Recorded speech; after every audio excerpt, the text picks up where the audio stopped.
I hauled a lot of great comics lately, and I want to show them off to you. So stay tuned and watch this video until the end.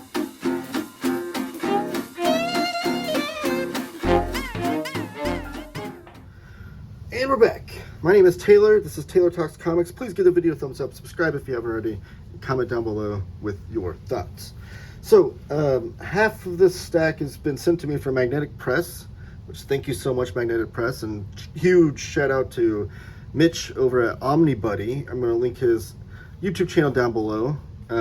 He does a lot of work with Magnetic Press and gave me the hookup over here with these awesome review copies. And if you're a fan of my channel and you like and you're a fan of like the smaller publishers or independent publishers, Mitch also enjoys a very similar vein of comics as I do. So definitely subscribe to his channel to check out more comics of that nature. Now, of the not small press, I'm going to show off some books that I hauled recently from DC. I got a few DC books. I got some from Abrams Comic Arts, and then the Magnetic Press books. So up first, we have The Flash from Grant Morrison and Mark Millar, the deluxe edition.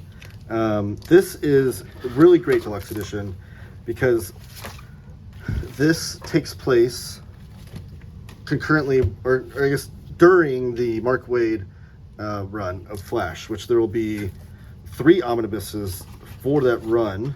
To conclude that run, we have 2 so far. The third one will complete it.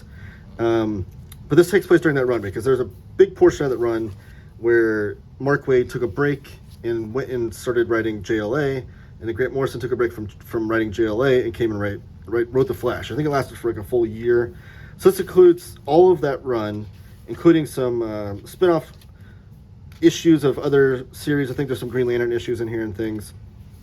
A lot of work in here from Paul Ryan, which is awesome. I'm a big Paul Ryan fan. Love his artwork.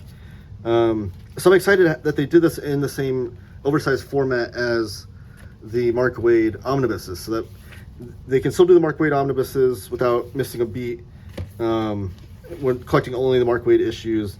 But then we still have this in the same format. It's going to look great on the shelf. And the spine even matches what you will remember from the Mark Waid omnibuses, if you remember that. And Flash is I think he's becoming my favorite DC character. I think he's a great character. All his Rogues Gallery is great, and I think he's an awesome character to explore through the history of DC because he's so important to so many different eras and things. Just to show you the similar spine design. This is not a Mark Waid book that I'm about to show you. It's the William Messner-Loebs and Greg LaRocque omnibus, but it does have that similar Flash text. So there'll be 2 of these volumes of the William Messner-Loebs. Hopefully we get a volume 2 soon. And there's going to be 3 Mark Waid volumes and then the Grant Morrison one. And that'll actually take us through, if we get the second volume of the William Messner-Loebs omnibus, and then the third volume of Mark Waid will have everything from the Flash, from Crisis on Infinite Earths all the way through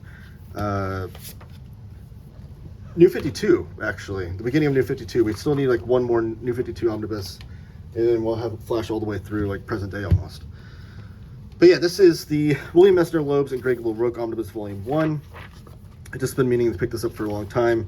This starts right after Crisis on Infinite Earths. So this is when Wally Wood takes over the mantle of the Flash from Barry Allen, and he goes from Kid Flash to the Flash, and he goes through his trials and tribulations of that. I've not read a lot of this material, so I'm excited to check it out. It does start off with the Mike Baron run, so every issue is in here, not just the William Messner-Loebs written stuff. But I do know of Kid Flash from his Teen Titan days when he wasn't really keen on being a superhero and wanted to quit the team and things. So I will definitely be excited to check this out. And there's a big chunk of material throughout this. A lot of great late 80s DC work, which late 80s DC now is becoming one of my favorite eras in comics. I love the Suicide Squad. I love the Doom Patrol from that era. Animal Man. I'm trying to think of JLI. It's one of my favorite runs ever.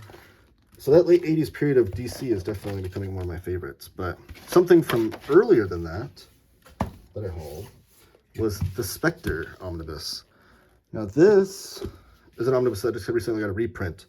And I like to think of it kind of a trilogy of horror characters that DC came out with omnibuses for, the Spectre, Deadman, and Phantom Stranger. Now I have those other two omnibuses, but I needed this one. And it was way out of print, going for crazy prices. And they brought it back into print, which is great. It's a slimmer volume. I think it's like 600 something pages. Just shy of 700 pages. And this has a lot of great early Jim Aparo artwork, which I'm a big fan of Jim Aparo. I'm excited to read these stories because they're like, you can see that just the trade, or the wraparound cover here is pretty awesome. I guess it's not quite a wraparound cover. That design wraparound, but two different pictures here.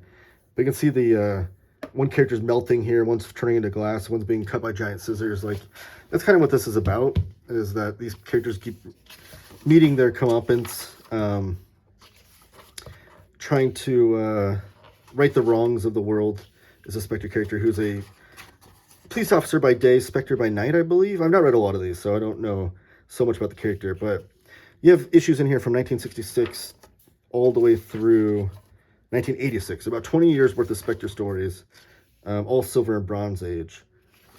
Like I said, it's got Jim Aparo artwork in here, and some Neal Adams artwork in here as well. So I'm excited to read these. They're very different than your typical DC work. They seem, I think they read more like EC comics, except for the Spectre is kind of like the host, but also plays a role in the, maybe a vintage Ice Cream Man is more of a, in the anthology that it would mimic, because it's like the host character actually plays a part in the story. But yeah, I'm really excited to read this. I think it's gonna be really fun. And I'll probably be showing this off in my 31 Days of Horror Comics this October. You'll probably see an overview of this omnibus then, because I'll be reading this throughout the summer. So those are the 3 DC books I got. These other 2 are ones that I've been meaning to pick up for a long time and finally did. And that's volumes 2 and 3 of Simpsons Treehouse of Horror, Ominous Omnibus.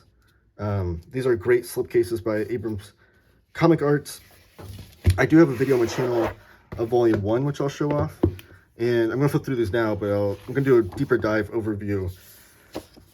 I think, again, this October, you'll see a deeper dive of this. But these are awesome comics. I had these in a former format previous to this, where they're big treasury-sized trade paperbacks. And I love these comics. They read just like EC Comics, but with the Simpsons Treehouse of Horror humor and things. So while the Simpsons Treehouse of Horror episodes will be kind of parodies and things of different horror movies and things, these kind of are like of comics and like in this different format, and done by a plethora of great cartoonists. You have like Evan Dorkin in here, Dan Brereton. Who is this black and white one? I remember looking at this when I was flipping through it when I got this in. Nina Matsumoto, which I think is a mangaka, I'm assuming. Then you have some, I think Bill Morrison does some issues, the ones that look more on model of Simpsons, but really, really great stuff. Just seeing all these different cartoonists play with these characters. And they're in these great slipcases that are like die cut and glow in the dark. The cover does glow in the dark. Again, I'll show all this off when I do my overview of this, but there are 3 volumes now of these slipcases that complete the entire run of Simpsons Treehouse of Horror comics. This is volume 3 right here. Another die cut cover with the glow in the dark here. We got the Ghostbusters in here. Just a parody of everything. So if you're a huge fan of horror, but also The Simpsons, like, you got to pick these up. And just like, it's literally a who's who of cartoonists. Like the craziest, Paul Dini of Batman the Animated Series, and also wrote a lot of Batman comics is in here, but layouts and inks by Bill Morrison, pencils by Tom Bavington. So these are Bill Morrison, who wrote and drew a lot of the Simpsons comics with Bongo. So his stuff doesn't look the craziest, but then you have like Marv Wolfman and Gene Colan in this one. Marv Wolfman and Gene Colan, who did Tomb of Dracula back in the day. This is them doing Simpsons. So it's really, really cool to see that. In the back of these, they have the table of contents, or not the table of contents, but like the credits to show you everyone you'll find in here, which is really great, and tell you what page they're all on. So Jeffrey Brown, Gene Ha, Sammy Harcum, Jordan Crane. Try and point out some other ones that I really, really enjoy. Phil Noto, Doug Minch, Marv Wolfman, Lynn Wein, Dave Stewart.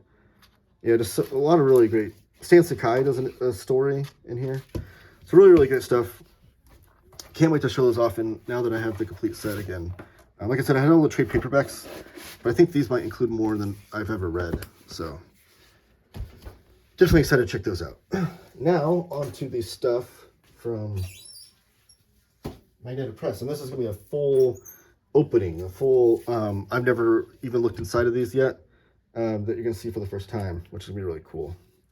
And these are, all these are slipcases of one kind or another. And Magnetic Press does an amazing job with their book design and overall package of comics.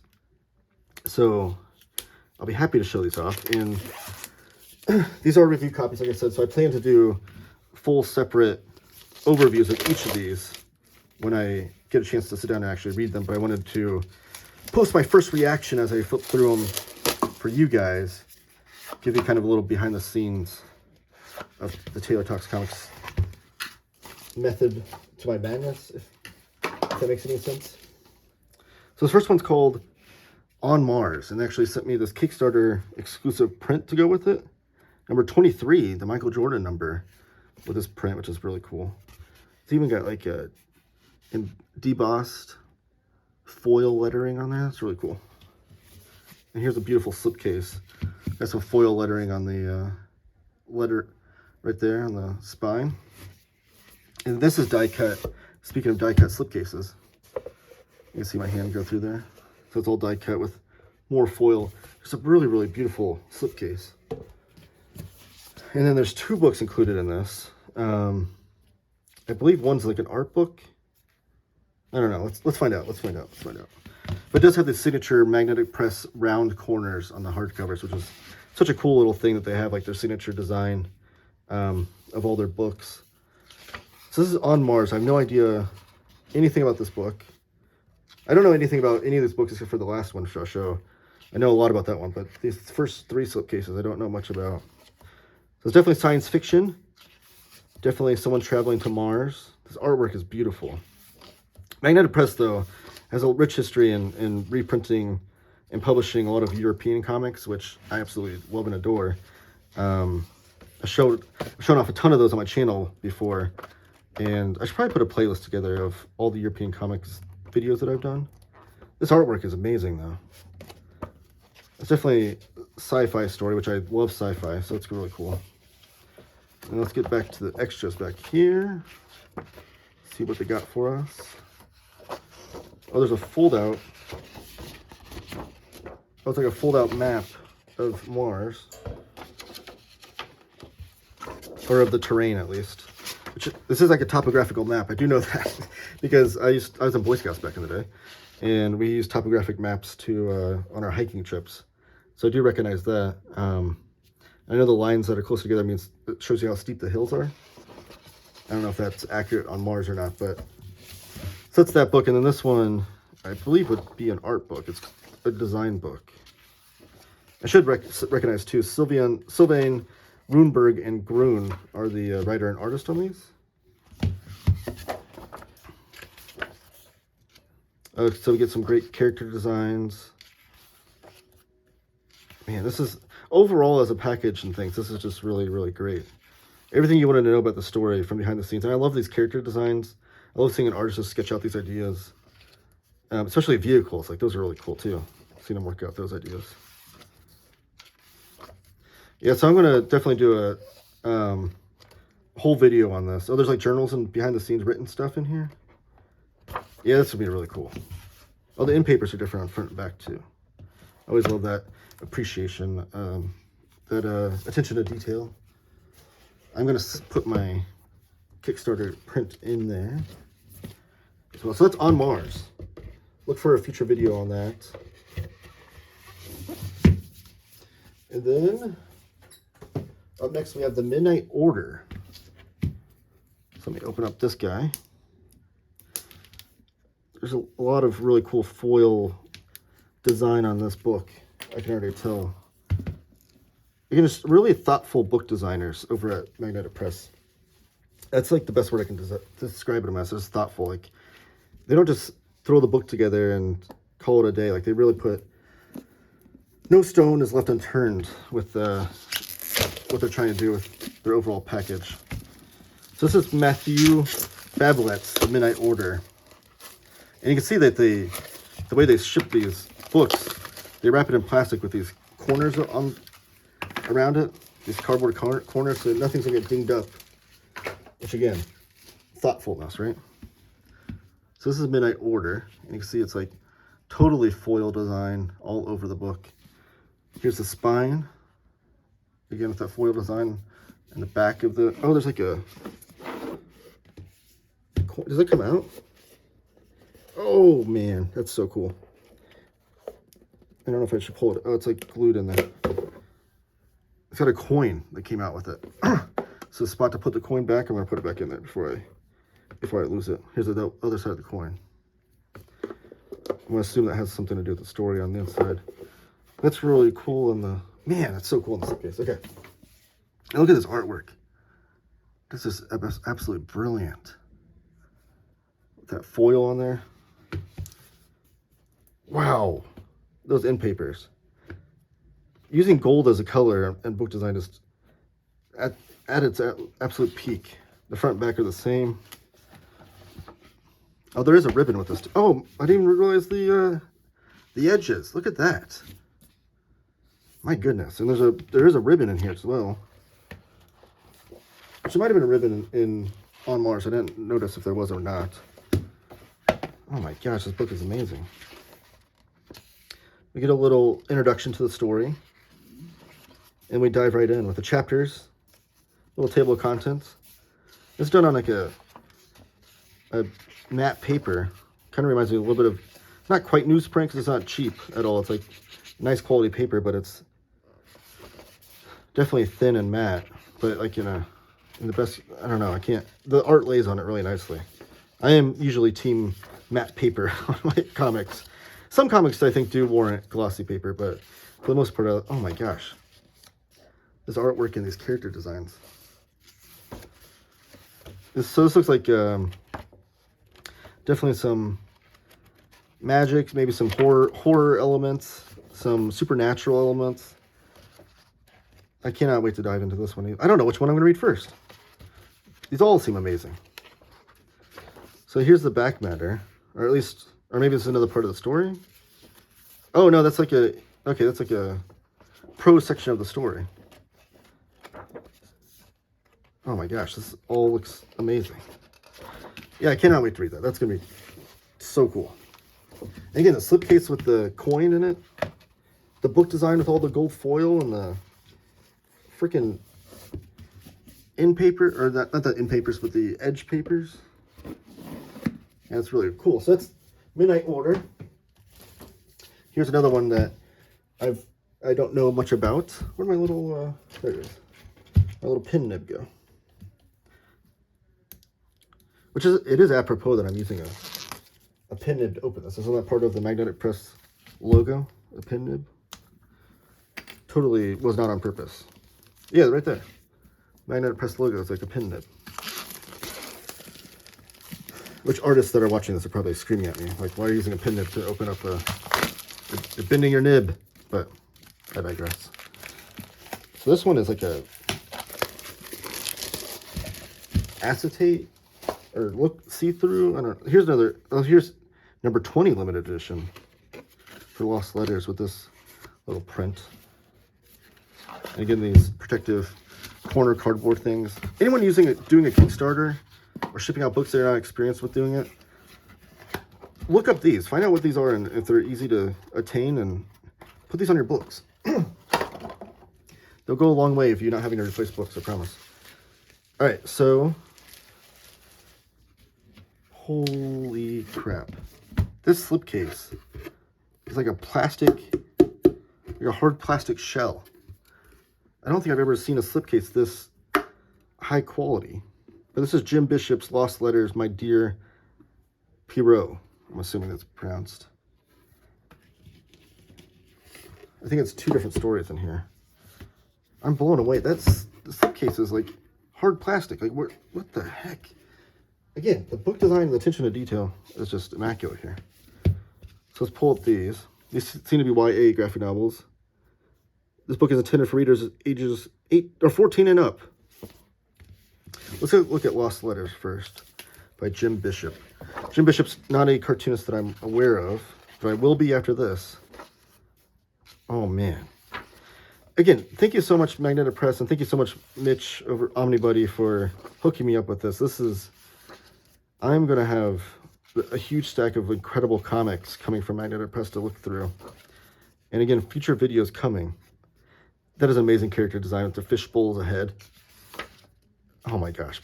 Sign me up for this. This looks almost Studio Ghibli-like. I'm going to guess that Studio Ghibli is a inspiration of Mr. Jim Bishop here. But I love underwater stories or just nautical stories. Whew, that's going to be a good one. And then here's my dear Pierrot. I'm assuming that's how it's pronounced. Correct me if I'm wrong in the comments. I really loved him. I wish things had turned out differently.